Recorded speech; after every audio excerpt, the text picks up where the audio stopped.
Tribuners Kejari geledah kantor BPBD Seram bagian barat terkait kasus korupsi. Kejaksaan Negeri atau Kejari Seram bagian barat atau SBB menggeledah kantor Badan Penanggulangan Bencana Daerah atau BPBD SBB terkait dugaan korupsi.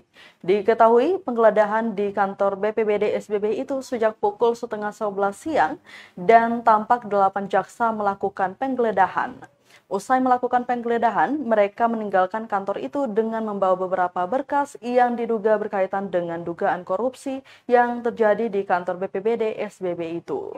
Pantauan tribunamun.com, pihak Kejari bergerak menuju kantor BPBD sekira pukul 10:30 siang. Sesampainya di sana, garis Kejaksaan RI dipasang dan seluruh pegawai diperintahkan keluar. Selain itu, Tribuners banyak tumpukan berkas disortir sekaligus membuka secara paksa lemari yang tidak ada kunci.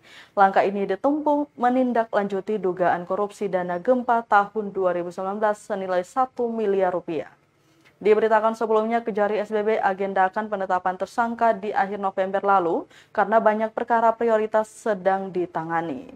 Data dihimpun, dana gempa sebesar 34 miliar disalurkan oleh BNPB lewat Bank BNI, diterima BPBD SBB serta dicairkan bulan Maret lalu. Diketahui 1 miliar dari sisa anggaran raib dan tidak jelas digunakan untuk apa. Boleh dibongkar tuh?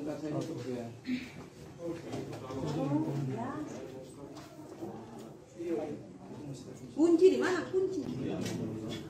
Kas yang sementara ini yang kayak orang bikin apa penggeledahan.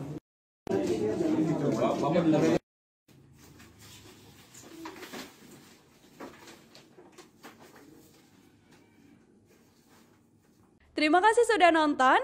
Jangan lupa like, subscribe, dan share ya.